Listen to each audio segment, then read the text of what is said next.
Здравейте, днес ще говорим за политиката, за плановете на местна коалиция Здравко Димитров да решаваме заедно. Но няма да присъства Здравко Димитров, а хора от екипа на коалицията. Казвам добре дошли на Савина Петкова, кандидат за общински съветник, и на Георги Божев, кандидат за общински съветник и за кмет на район Тракия. Здравейте. Така. И двамата сте представители на Движение България на гражданите, нали? Да, така е. Да, така е. Основатели. Да, така е. Да, така е. Господин Божев е учредител, аз присъединих малко по-късно. Да. Колеги, нещо телевизора стана. Добре, сега се видях. Така. Сега, част от въпросите или първите въпроси, които ще ви задам, са по поръка на зрители. Те искат да разберат техните кандидати или така са граждани, които искат да управляват, кои са, откъде са. Първо, пловдивчани ли сте или къде живеете, в коя махала, нали? Аз ли да започна? Добре, благодаря. Добър ден от мен. И много важно, не знам що, в коя гимназия сте учили? Непременно ще го кажа. Вие като висше образование се взима лесно, може да се купи диплом, в тези години ние не сме толкова млади, в тези години не се лесно да си го кажем. Аз не съм родена в Пловдив. Дойдох в Пловдив заедно с семейството си на около 12-13 годишна възраст. 1981 година. От тогава до ден днешен живея в район Южен, така наречения Кичук Париж. Завършила съм някогашната гимназия Васил Коларов, сега Константин Кирил Философ. Както казваше дъщеря ми, със срамния факт златен медал. Някога тинейджерите така считаха. Хванах времената, в които имаше ОПК, т.е. последната година не беше в гимназията, беше в ТЕТ Ленин. И след това завърших право в Софийския университет в годините, в които това беше единствения правен факултет в страната. Нямаше на 100 места? Не, нямаше, само влизаше се много трудно, изпитите бяха много ужасни. Кандидат студентските имам предвид. На 47 години съм, омъжена съм, имам дъщеря на 23 години, която завърши образованието си в Англия и която, много съм щастлива да го кажа, след 2 дни чакам да се завърне в България. За да живее тук, да се реализира тук. Завинаги ли са връщали? Завинаги, и води със себе си проекта Зет британец, който също иска да живее тук и да се реализира тук. В Кичук. В Кичук. Или ще търсят някъде? Не знам дали ще пожелаят да живеят с нас или не, но искат да работят в България, да се реализират в България. Този британец, какво го храним? Той свикнал ли е на български манчи? Обожава луканка. Луканка. Така че ще го храним. Добре. Това е, била съм агент на Държавна сигурност, сигурно не сте били на тази? Не. Бях на 20, когато настъпиха промените и Държавна сигурност не се сети до мен, нито ми предложи. Добре. Така че била съм адвокат 6 години, почти 12 в община Пловдив, в най-ниското стъпало, старши юрисконсулт, главен директор на правна дирекция. До кога бяхте вие там, защото си спомням времето? Бях директор последните 3 години от мандата на господин Славчо Атанасов и с идването на новата кметска управа бях освободена в края на ноември 2011 година. Защо не отидахте при Славчо Атанасов? Защото си имам свой път. И той не е задължително да съвпада с този на господин Атанасов. Освен това, аз бях от кадрите не ангажирани политически, нито с неговата, нито с друга политическа сила. Цялото ми пребиваване в администрацията беше под знака само единствено на експертността. Аз присъединих по-късно към България на гражданите. Но те ли ви поканиха? Да, те ме поканиха. В интерес на истината, колегите от София ме поканиха и така се присъединих. Добре, господин Божев, който пак да повторя, че на Националния съвет на България без граждани. Да, така е факт. Вие сте сигурно учредител и сигурно пловдивчанин с най-висок ранг ли да кажа в партията? Има ли други? Има ли други в Националния съвет? Доктор Шишков също е. Аз съм областен координатор на Пловдив град. Това с титла е пропуснах през 5. Партийната титла. Партийната забрави. Добре. Така, сега вашата биография или интересните моменти в нея? Роден съм в град Тополовград през 1961 година. От 1984 година живея в Пловдив, а от 1990 година живея в район Тракия. Завършил съм гимназия в родния си град, след това в Тракийския университет, специално в зооинженерство. Женен съм с едно дете, сина ми е на 30 години, работи в системата на МВР. Трудовия ми стаж започна като технолог, тогава имаше все още АПК-та. В годините на демокрация бях управител на сладководно рибовъдство от 1992 до 1996. 1997 година започнах работа в системата на община Пловдив в район Тракия, от експерт до директор дирекция. След това в мандата на господин Славчо Атанасов като кмет на Пловдив бях директор на дирекция търговски дружества, общински предприятия в община Пловдив. След като господин Тотев спечели изборите, бях помолен да напусна. Работих по европейски проекти към КТ Подкрепа. В момента работя в частна фирма като експерт. Така, значи общо вашата съдба, така да кажа, или кариера е, че като идва новото общинско ръководство и вие ставате свързани друга работа, или да ни казвам. Нещо като репресирани. Не бих казал. Нормална практика в България е нормална практика. Управляващите да идват с нов екип. Проблем е дали това е нормална практика. За България. За България. Обичайна, не нормална. Обичайна, да наречем не нормална. Вие някакво чувство реваншизъм нямате ли утре, ако дойдете на власт, пък да изгоните сегашните? Аз нямам. Даже в известен смисъл, казвала съм го и на самия господин Тотев, че в известен смисъл така лекичко съм благодарна за тая почивка, която ми осигури. Последните 3 години като директор бях свръхнатоварена и имах нужда от тази почивка. Освен това, благодарение на това се занимавам с политика в днешно време. Но все пак имате натрупан опит и двамата в общинското управление, който би трябвало да се използва в някакъв момент. В България обаче това не се цени.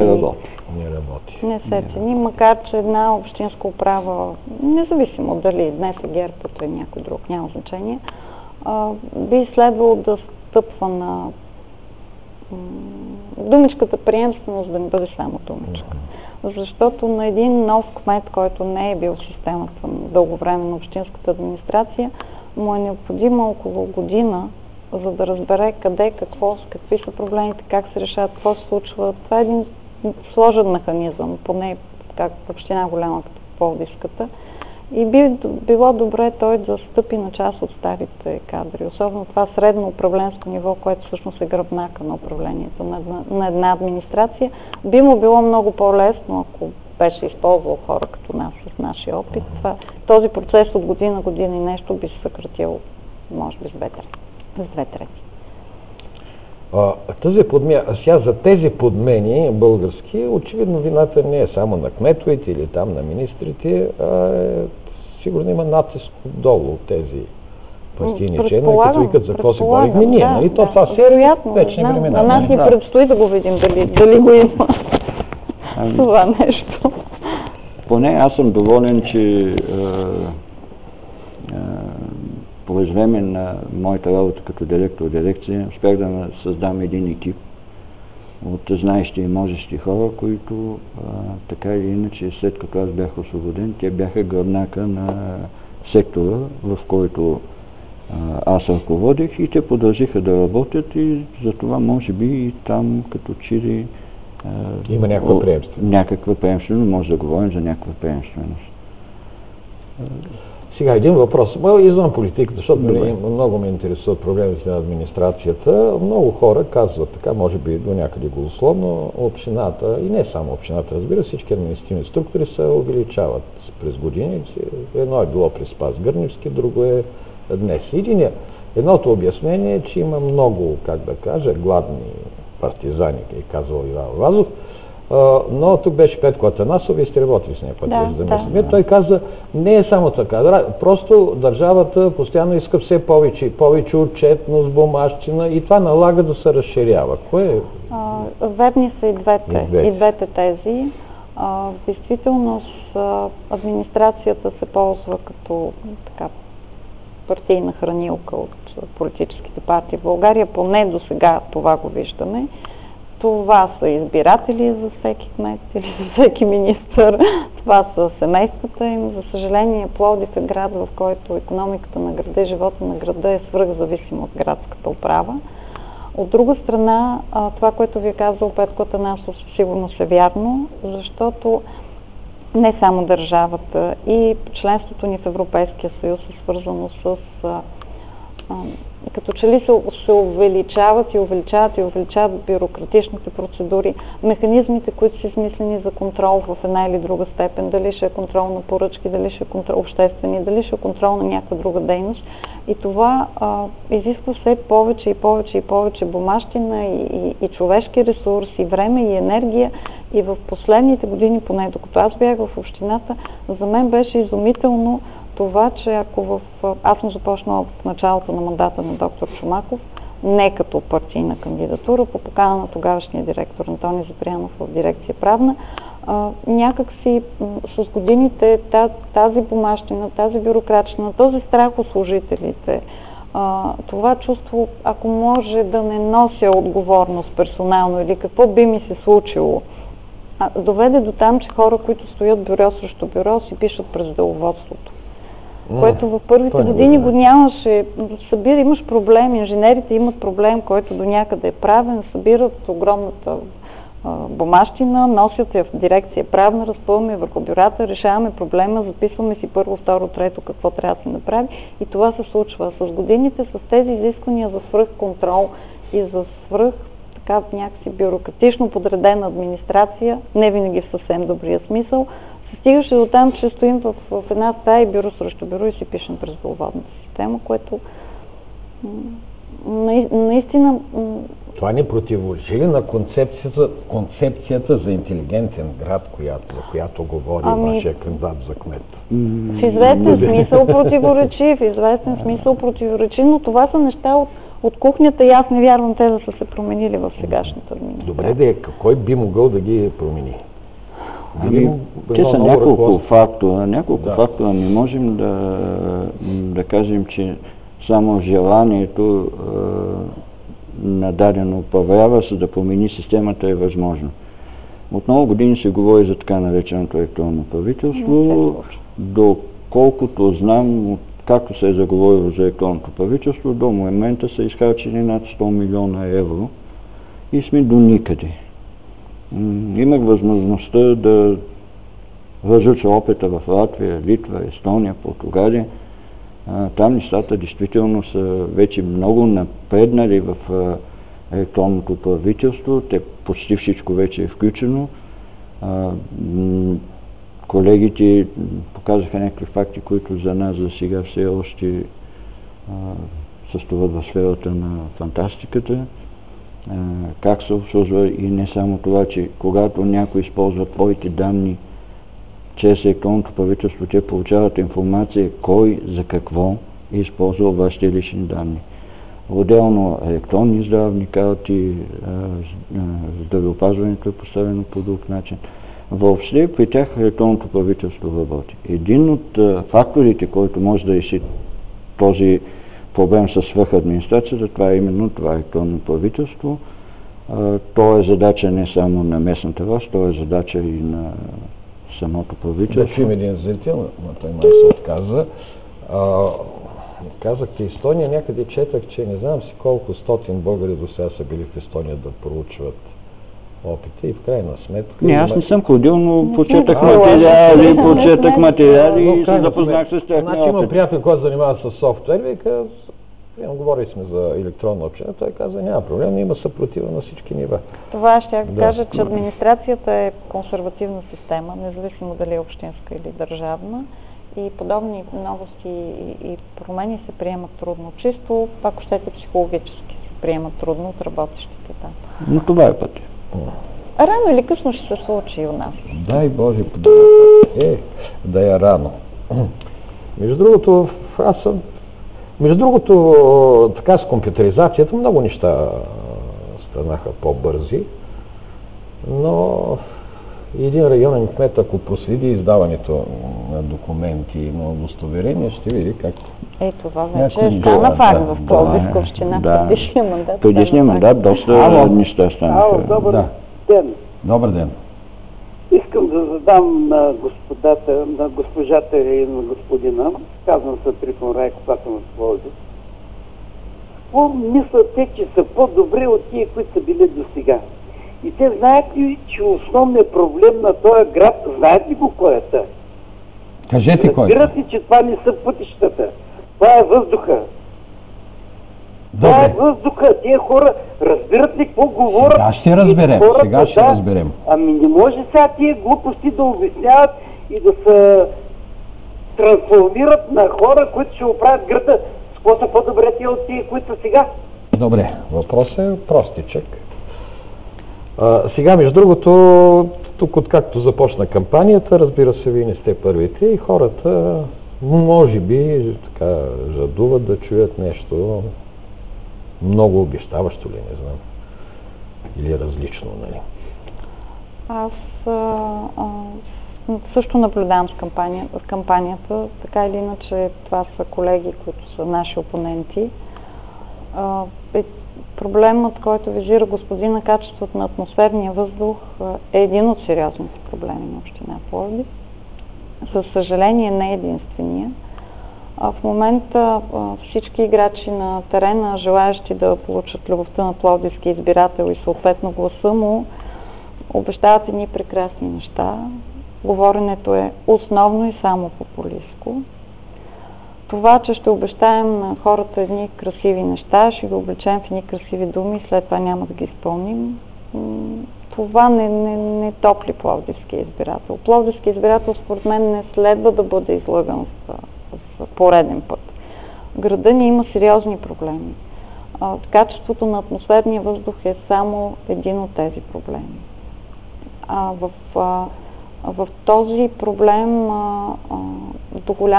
до голяма степен следва да намери своето решение не само ограничавайки автомобилния трафик, осигурявайки места за паркиране, осигурявайки един по-качествен, по-редовен, на по-кратко време градски транспорт. Такъв, защото хората с удоволствие да ползват градския транспорт и да оставят автомобилите си у дома. Голям проблем на Пловдив е и това, че в зимните месеци масово хората поради ниските си доходи се отопляват на твърдо гориво. По-рядко на дърва, по-често на въглища. Това страхотно влошава качеството на въздуха. Но от друга страна живеем във времена, в които на повечето хора им е трудно финансово и не биха могли да си позволят инвестициите, да речем, за едно газифициране, а да не говорим за топлофикация и сметките, с които хората често имат проблеми там. Но община Пловдив има проблеми, които са свързани с финансовото й състояние. Проблеми, които са свързани с нейната социална политика. Проблеми, които са свързани с транспорта. И те са една верига. Всеки проблем е свързан с другия. И решаването на единия се предхожда от решаването на другия. Аз какво сме по-добри? Господине, дайте ни възможност да видите. В крайна сметка това, че аз ще ви обещая ни красиви неща, вас по никакъв начин това не ви топли и не вярвайте на хората, които само ви обещават красиви неща. Спомням си, ако не се лъжа, британският премиер Чърчил при избирането си по време на Втората световна война казва: нищо не мога да ви обещая друго, освен кръв, пот и сълзи. Според мен трябва да бъдем честни с избирателите си. Нищо няма да се поправи в този град с магическа пръчка. И нищо няма да се поправи без усилията на всички. Тоест, вие сте, да ни кажа по-различни, но и двамата имате опит в управлението, знаете проблемите отвътре, не сте нови хора, които дошли от някъде и откриват Америка. Не. Може би за това сте по-пестеливи, знаете, че... В обещанията си, да, определено да, но когато говорим за проблемите, ние по никакъв начин не искаме да се оправдаваме, че състоянието е такова и не може да се направи нищо в тази насока.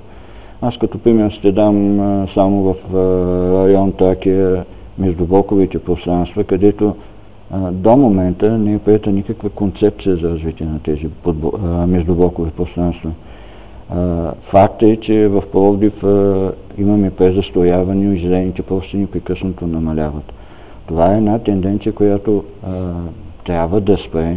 Трябва крайно време, лично аз се ангажирам да започнем оттам, да възложим, да се направи една цялостна концепция, поне за район Тракия, за това как да се развиват междублоковите пространства. Не е достатъчно само да направим ини беседки, където хората да се събират. Няма цялостна концепция, няма визия как да бъдат те рационално използвани. Именно поради липса на тези концепции, на това ясна визия на местната власт за това как трябва да се случват нещата и факт на решението на административния съд, с което отмени строителното разрешение за изграждане на втори гребен канал, защото няма екологична оценка. Ето оттам трябва да тръгнем планово, колкото и да звучи старомодно тази дума, но все пак трябва да е наясно, трябва да има правила, приети, които да се изпълняват от администрацията. И не само ние, ако бъдем избрани като следваща администрация, а концепция, която да важи години напред. Ако мога нещо да ви подскажа за Тракия, тъй като последните седмици занимавахме тук с история на Тракия и беше гост миналия петък архитект Веселина Панджарова, което е първите, които са правили това е един от авторите. Да, от авторите. И тя каза някои неща, така като видях, сега съм горда, други не мога да си ги познае. Каза, но това, което не можахме да направим, Тракия остана без център. Хората са разпръснати по микрорайони, по междублокови пространства. Може би трябвало да има някакъв център за социално общуване. И другото, което е една зрителка, вика, бе случайно отидах в Тракия, много ми хареса. Но вика, но за какво да отида в Тракия, освен до някой магазин?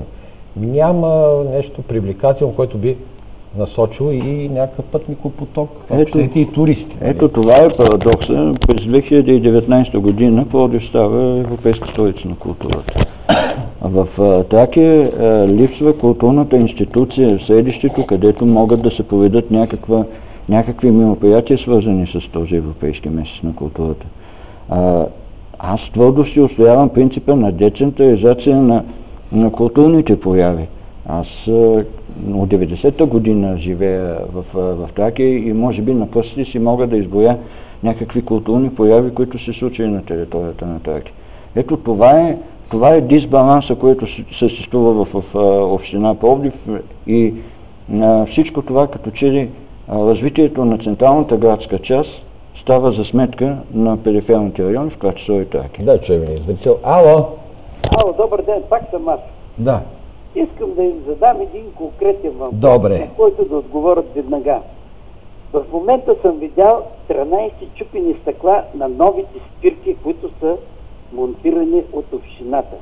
Какво ще направят те превентивно веднага, ама още на другия ден? Все едно, че са в стола на кмета. Какво ще направят, за да спрат тази вандалщина? Това не са българи, да ги чупат тези спирки. Аз не вярвам да са българи. Сигурно са от космоса. Сега, между другото, доста районни кметове, те по-често идват при нас, се оплакват директно от вандалщина, нали? За един ден няма да стане, но не знам какво би трябвало. Ами, има и това има решение, макар и с не такива темпове, както се иска на жителя, веднага да се случат нещата. Проблема с вандалщината, разбиването на спирките, рязането на дърветата, бързото шофиране по големите тракийски булеварди, всичко това е един проблем, който би трябвало да се решава съвместно с всички институции. А колко до това, какво бих направил веднага? Веднага бих привикал концесионера на спирките да подмени всичко това и с усилени темпове изграждане на видеонаблюдение, което видеонаблюдение да е доказано, че намаля битовата престъпност, в това число и такива негативни прояви, както и това, бих казал, ненормално шофиране по големите булеварди на Тракия. Вие в кой блок сте в Тракия? 246. Аз съм блок 15, оперативна нова спирка. и две стъкла, едното от високо, са напукани, явно са блъскани, ритани, хвърлено и така. Усилия са положили. От не е долу да риташ само или случайно и горе са. Това е било абсолютна вандалщина. И вулкански мъки тръгнат концесии. Това е оживено място и предполагам, че много хора са видели, но едва ли някой е сигнализирал. Значи трябва да се докаже на хората, че може да се сигнализира и да се потърси отговорност. Гражданското общество трябва да заработи. Колегата казва в краткосрочен план, концесионера, поправка на стъклата, видеонаблюдение и така нататък. Аз бих казал в дългосрочен план. Образование и пак образование. Но децата още в училище следва да получават първите си уроци по гражданско възпитание. Аз разказвал и по-рано, на вас не съм разказвал. При 5 години попадам в Одрин, в Общинския съвет и питам председателя на Общинския съвет. Видяхме спирки, те същи като нашите, само че по-рано са построени. Няма една лепинка, няма една пъкна. Викам, колко са големи глобите за поругаване на спирки, той не може да разбере за какво става дума. Там няма поругаване на спирки. Викам, защото при нас ги чупат и ги мърсат. Той казва, как това е, все едно е да ядеш в къщи и да си хвърлиш на земята остатъците. Тук е възпитание, очевидно, и патриархално ли, какво ли, не знам. За съжаление, в България започна да се наблюдава това разрушаване на патриархалното, на семейството, на тези ценности. Нещо, което много е тъжно, че се случва. Макар, че моята дъщеря и момчета от Англия, които идват да живеят тук, казват, не можете да си представите там, където сме ние, каква самота е. Идваме в България, защото в България, макар и с така известни нарушения, все още съществува семейството, все още съществуват семейните и родовите връзки. Това е ролята на междублоковите пространства, където могат да се... където могат да се забират, да. Негадално ще бъдат те. Този проблем, как да се каже, аз не мога да разбира, примерно, един млад човек, когато в България върши такива вандалски прояви, примерно, разбива стъкла, витрини, кара бързо кола, но когато отиде в Западна Европа, той веднага започва да спазва тяхните правила. Аз мисля, че съвременната младеж осъзнава това, което прави, но в България е занижен контрола, което от друга страна подпомага и едно такова по-свободно държание. Пак казвам, българските младежи, като отидат в Германия и Франция, спазват правилата. Защото има и наказание сигурно. И когато се върнат тук след известно пребиваване, не всички, когато се върнат част, не малко част от тях идват тук вече с усещането, че правилата са за това и трябва да се спазват, но и трябва да се изисква от останалите също да ги спазват. И така нареченото гражданско общество. Така, сега стана дума за концепцията, която така съм чух от Здравко Димитров, вашия кандидат за кмет, за интелигентния град, което може би основното в него е да политиката се изгражда в диалог с гражданите. Нещо, което той поне подчертава, че не е характерно за сегашното управление. Така че моят въпрос е и към двамата. Едно време в Тракия имаше някакъв граждански съвет или обществен съвет.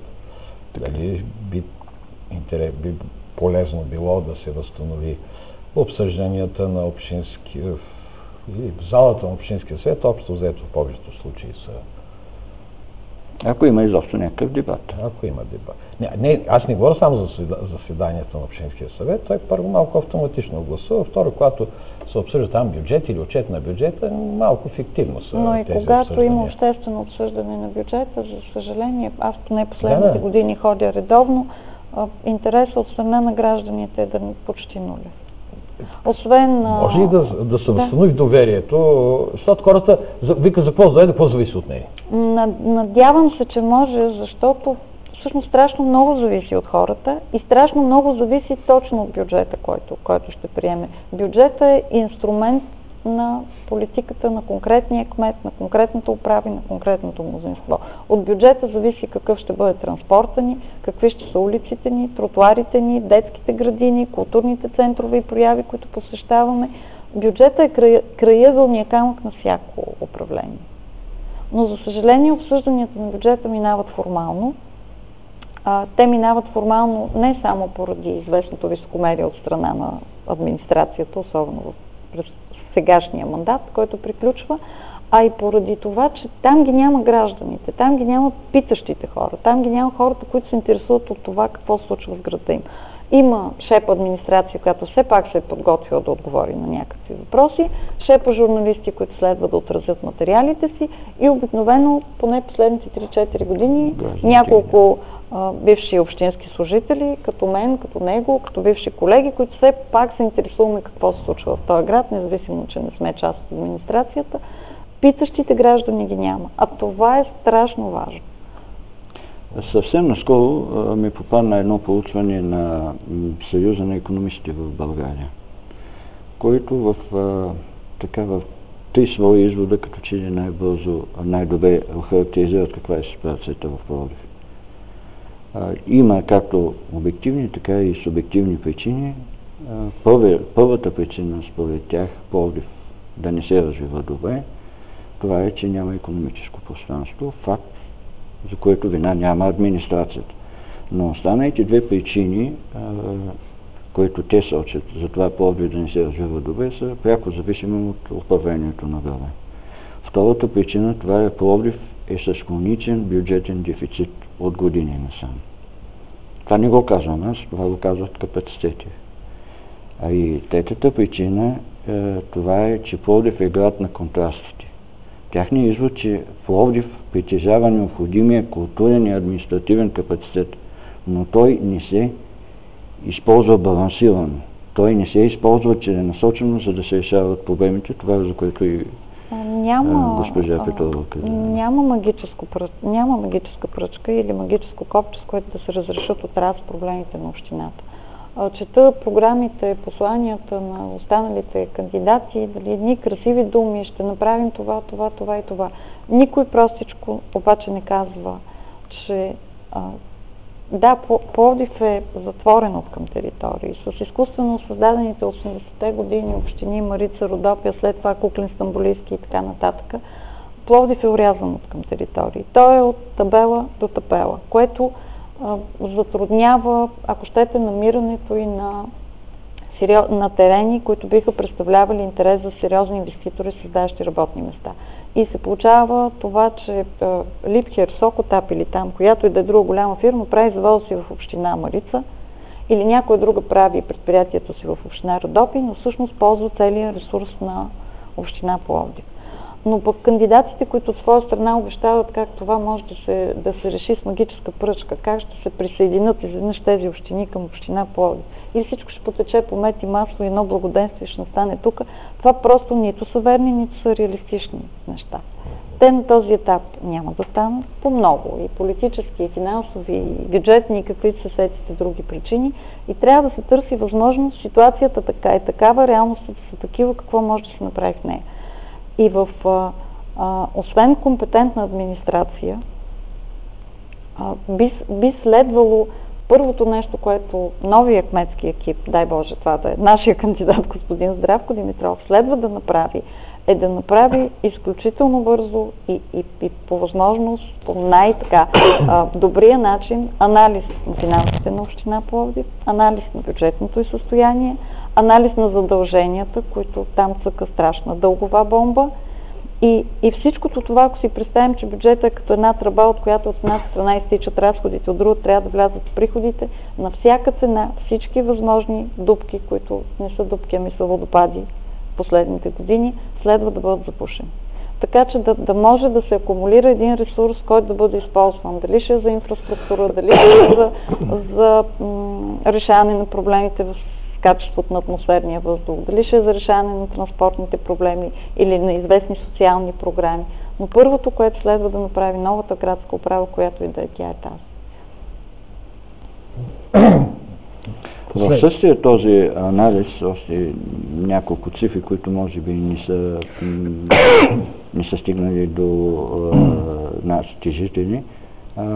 Примерно в България няма нито един град, който да попадне в първите 500 в град удобен за живеене, според критериите на ОНЕ. Първите 500 в цял свят. Това число е нашата столица. Сами ние виждаме колко тя последните години дръпна напред и явна е разликата между столицата и провинцията. В същото това изследване казва, че Пловдив, за да достигне развитието на столична община, са необходими 5 години, ако тя спее да се развива. Ето това не искаме да променим, това е да обърнем тенденцията. За съжаление, но това са анализите, които сочат икономистите. 5 години да стигнем София, ако стои на едно място. И може би 3, ако тръгне обратно. Последен зрител. Ало! Добър ден, здравейте, Живко Желев се казвам. Здрасти. Имам един въпрос от 3 части към вашите гости. Значи горе-долу съм го формулирал така. Как точно и по какъв начин ние, гражданите на Пловдив, ще решаваме с вас, кандидат за общински съветник и кмет на Тракия, ще решаваме заедно с вас проблемите, които нас, а не вас, ви вълнуват. И ако аз като гражданин на Пловдив имам право да присъствам на сесия на Общинския съвет и евентуално ми се даде правото да се изкажа, дали някой ще обърне внимание на това, което аз съм казал по време на сесията на Общинския съвет. Благодаря ви. Добре, пак стигаме до този въпрос, който го маркирахме за Високомерието на администрацията. високомерието или некомуникативността между администрацията. Да го кажа по-благовидно да го кажем, по-благовидно. Сега, този въпрос не е само пловдивски, но всички ръководители гледат и Путин там. Цяла Русия. Не е добър пример, според мен. Не е най-добрият пример. В крайна сметка ние сме избрани да бъдем демократично общество и трябва да използваме демократичните методи. Аз давам примера с Путин, след като хора. този човек, който се смята едва ли не за император, се опитва да общува формално или не, какво остава? И да отговаря на зрителски въпроси. Може това да е номер, или за правила да се прави, но очевидно всяка власт има нужда да покаже, че се опитва да комуникира. Независимо каква е целта на господин Путин, обаче вероятно това е работещо. Работещо в смисъл, не само хората се радват, но по някакъв начин той влиза в досег с техните проблеми, защото им чувства, че може би по света е така, но в България, когато попаднат на властови позиции, хората заживяват в една паралелна реалност, която няма нищо общо с тази на хората, които са ги избрали. И всъщност една такава форма на общуване или не лоша форма бяха така наречените граждански съвети. По районите такъв имаше, ако не се лъжа, и в централна община. Също с една удачна форма на това до администрацията да достигат реалните проблеми на хората. Илюзия да обещаем, че всеки човек, който нещо, то за него не е дребно, за него сигурно е съществено, но нещо го е раздразнило, че всичко това може да се реши от раз, отведнъж. Но най-малко тази комуникация трябва да съществува. Не следва да живеем в две паралелни вселени и да не разбираме какво не са хората, които сме избрали. Сега говори се, че въпросите, които стигат до Путин, са филтрирани, но има остава един масив усилно с хиляди въпроси, който неговия екип обработва. Със сигурност. Това не може да ни бъде и се получава информация. Така. Добре. Нещо да сме забравили, което искате да кажете на Пловдивчани, защото времето е последна минута. Аз ще кажа само едно изречение. Пловдивчани, гласувайте. За когото и да си изберете от кандидатите, пловдивчани, гласувайте. От вашия, от нашия, от гласа на всички ни зависи много. Направете го. И гласувайте не с емоция, а с разум. Добре. А преференциално да гласувате? Преференциално... Преференциалният вод е една добра възможност за избирателя да има възможността все пак да направи избор и да пренареди една листа, ако това, което партийните елити са подредили и избрали, не му харесва. От тази гледна точка това е един хубав Да, вие способ, кой номер сте демократичен. в Аз съм листата? номер 6 в листа 19, така че А за вие тези кой от вас... номер сте? Аз съм номер 27 в листата за общински съвет с съветници с номер 19. И кандидат за кмет на Район Тракия. И призовавам пловдивчани да излязат масово да гласуват. Това е вашия избор. Аз съм сигурен, че вие ще направите правилния избор с бюлетина номер 19. Добре, благодаря ви и И ние ви успех. благодарим. Благодаря. Довиждане. Благодаря. Краденето на гласове е престъпление.